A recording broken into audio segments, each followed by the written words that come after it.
أعوذ بالله من الشيطان الرجيم. بسم الله الرحمن الرحيم.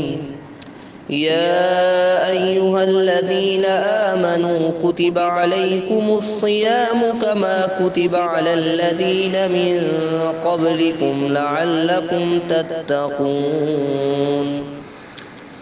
أياما معدودات، فمن كان منكم مريضا أو على سفر فعدة من أيام أخر، وعلى الذين يطيقونه فدية طعام مسكين، فمن تطوع خيرا فهو خير له، وأن تصوموا خير لكم إن كنتم تعلمون.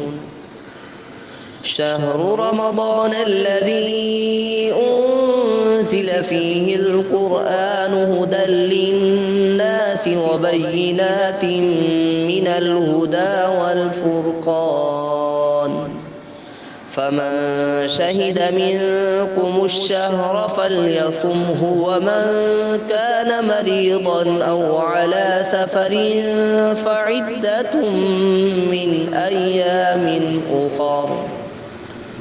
يريد الله بكم اليسر ولا يريد بكم العسر، ولتكملوا العدة ولتكبروا الله على ما هداكم ولعلكم تشكرون.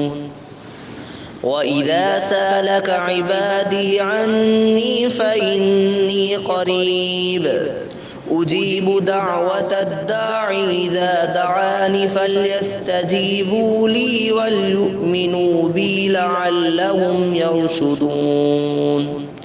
أحل لكم ليلة الصيام الرفث إلى نسائكم هن لباس لكم وأنتم لباس لهم، علم الله أنكم كنتم تختانون أنفسكم فتاب عليكم وعفى عنكم، فالآن باشروهن وابتغوا ما كتب الله لكم وكلوا واشربوا حتى يتبين لكم الخيط الأبيض من الخيط الأسود من الفجر، ثم أتموا الصيام إلى الليل ولا تباشروهن وأنتم عاكفون في المساجد، تلك حدود الله فلا تقربوها، كذلك يبين الله آياته للناس لعلهم يتقون.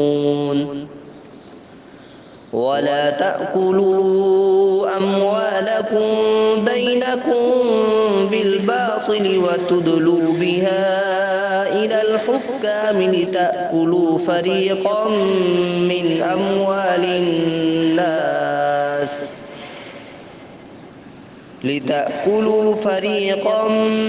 أموال الناس بالإثم وأنتم تعلمون.